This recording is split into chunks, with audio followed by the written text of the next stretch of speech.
Zimbabwe's ruling party has sacked Robert Mugabe as its leader, as pressure intensifies for him to step down as president. ZANU-PF has also given Mr. Mugabe, 93, until 10 o'clock GMT on Monday to resign as president, or face impeachment. He is due to address the nation shortly, after he met military leaders who have called on him to step down.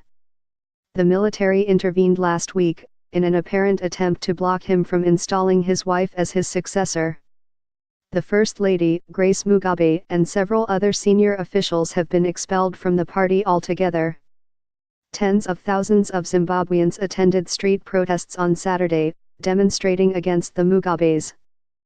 No details of the talks between Mr. Mugabe and the military leaders have been released. However, photos posted by the state-run Herald newspaper show the two sides, who also met several days ago, shaking hands. Mr. Mugabe was said to be seeking more time to negotiate his exit after nearly 4 decades in power. State-run Zimbabwe TV said he would address the nation live from his official residence shortly.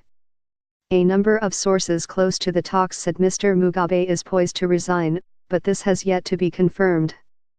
President Robert Mugabe met with army generals this afternoon.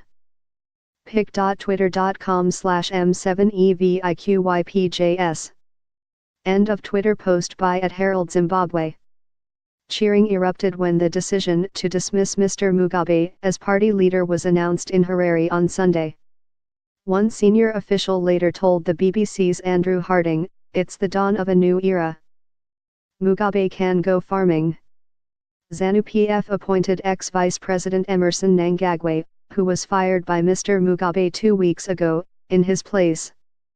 The party's Central Committee also warned that impeachment proceedings would begin if Mr. Mugabe did not step down as president by noon local time on Monday. Impeaching the president would require a 2/3 majority in both houses of Zimbabwe's parliament, which is due to resume on Tuesday. The opposition MDCT party has tried unsuccessfully to impeach Mr. Mugabe in the past, but this time the ruling party, which has an overwhelming majority in both houses, is likely to go against him. Mr. Mnangagwa, who left Zimbabwe after he was sacked but has since reportedly returned, has also been nominated as the party's presidential candidate for the 2018 general elections. Nicknamed the Crocodile for his perceived shrewdness, Mr. Mnangagwa is a former state security chief who is now widely expected to lead an interim post-Mugabe government. His sacking prompted an extraordinary chain of events over the past week. Speaking ahead of the party meeting, the head of the influential War Veterans Association, Chris Mutsvangwa, threatened to bring back the crowds and they will do their business if Mr. Mugabe did not step down. Mr. Mugabe has been leader of Zimbabwe for 37 years, having led the country since it gained independence from Britain in 1980.